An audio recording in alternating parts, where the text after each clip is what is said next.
I'm the money. Every penny of it.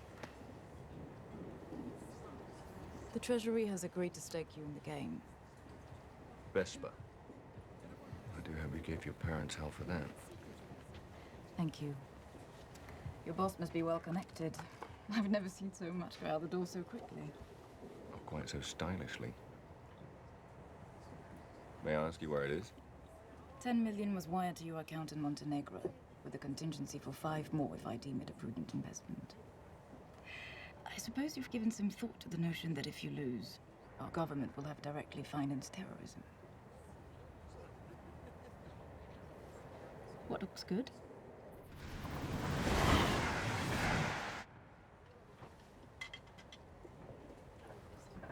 So you're telling me it's a matter of probability and odds? I was worried there was some chance involved. Well, any of you assume the player with the best hand wins. So that will be what you call bluffing. You've heard the term. Then you'll also know that in poker you never play your hand. You play the man across from you. And you're good at reading people. Yes, I am. Which is why I've been able to detect an undercurrent of sarcasm in your voice. You'll know short our money is in good hands. You don't think this is a very good plan, do you? So there is a plan. I got the impression we were risking millions of dollars and hundreds of lives on a game of luck. What else can you surmise, Mr. Bond?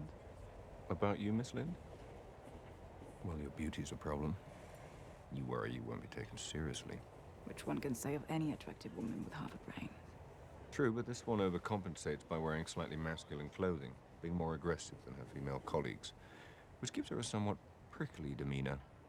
And ironically enough, makes it less likely for her to be accepted and promoted by her male superiors, who mistake her insecurities for arrogance. Now, I'd have normally gone with only child, but, you see, by the way you ignored the quip about your parents, I'm gonna have to go with orphan. All right. By the cut of your suit, you went to Oxford or wherever. Naturally think human beings dress like that. But you wear it with such disdain. My guess is you didn't come from money, and your school friends never let you forget it. Which means you were at that school by the grace of someone else's charity, hence the chip on your shoulder. And since your first thought about me ran to orphan, that's what I'd say you are. Well, you are. I like this poker thing.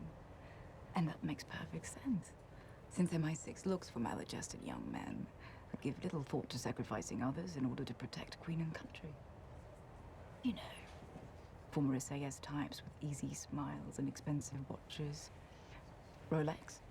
Amiga. Beautiful. Now, having just met you, I wouldn't go as far as calling you a cold-hearted bastard. No, of course not. But it wouldn't be a stretch to imagine you think of women as disposable pleasures rather than meaningful pursuits. So as charming as you are, Mr. Bond, I will be keeping my eye on our government's money and off your perfectly formed house. You noticed. Even accountants have imagination. How was your lamb? Skewered. On sympathizers. Good evening, Mr. Bond. Good evening, Miss Lind.